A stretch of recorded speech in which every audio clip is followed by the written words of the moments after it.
Hello friends, it's Sunday evening. பகலில் லஞ்சுக்கு இன்னும் பெருசாக வீடியோ எடுக்கல. ஏன்னா என் பையனை கூட்டிகிட்டு ஹாஸ்பிட்டலுக்கு போயிட்டு வரக்குள்ளேயுமே ரொம்ப டைம் ஆகிடுச்சு.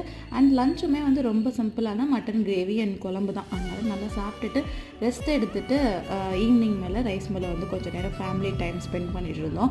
தம்பி ஊர்லேருந்து வந்திருக்கான், அதனால் நல்ல ஃபன்னாக போச்சு. தங்கச்சி கல்யாணத்துக்கான ஃபன் கேம்ஸ் ஆக்டிவிட்டீஸ் அதெல்லாம் வந்து கொஞ்சம் பிளான் பண்ணிகிட்டு இருந்தோம். ரொம்பவே ஜாலியாக போச்சு. அண்டு கொஞ்சம் நேரம் டைம் ஆக இருக்க முடியல, பயங்கர கொசு. அதனால இந்த மாதிரி வேப்பலை போட்டு கொஞ்சம் லைட்டாக ஒரு மூட்டம் போட்டு விட்டு புகை வந்துச்சு அப்படின்னா கொசு வந்து அந்த அளவுக்கு வந்து நம்மளை டிஸ்டர்ப் பண்ணாது. அப்படியே கொஞ்ச நேரம் டைம் ஆனதுக்கப்புறமா டின்னர் டைமுக்கு வீட்டுக்கு வந்தாச்சு. அண்ட் மட்டன் குழம்பெல்லாம் வந்து ரீஹீட் பண்ணிவிட்டு எல்லாருக்கும் சூப்பராக தோசை, முட்டை தோசை, ஆனியன் தோசை அப்படின்னு நல்லா வெரைட்டியாக போட்டு கொடுத்துட்டு நமக்கு வந்து ஸ்பெஷலான முட்டை கலக்கி தான். எனக்கு வந்து ரொம்ப ராவாக இருந்தால் பிடிக்காது, அதனால் லைட்டாக வந்து கொஞ்சம் வெந்ததுக்கு அப்புறம் தான் நான் சாப்பிடுவேன். அண்ட் சூப்பராக கிறிஸ்பியான தோசையோட மட்டன் கிரேவி வச்சு சாப்பிட்டா உங்களுக்கு பிடிக்குமான்னு சொல்லி கமெண்ட்ஸில் சொல்லுங்கள்.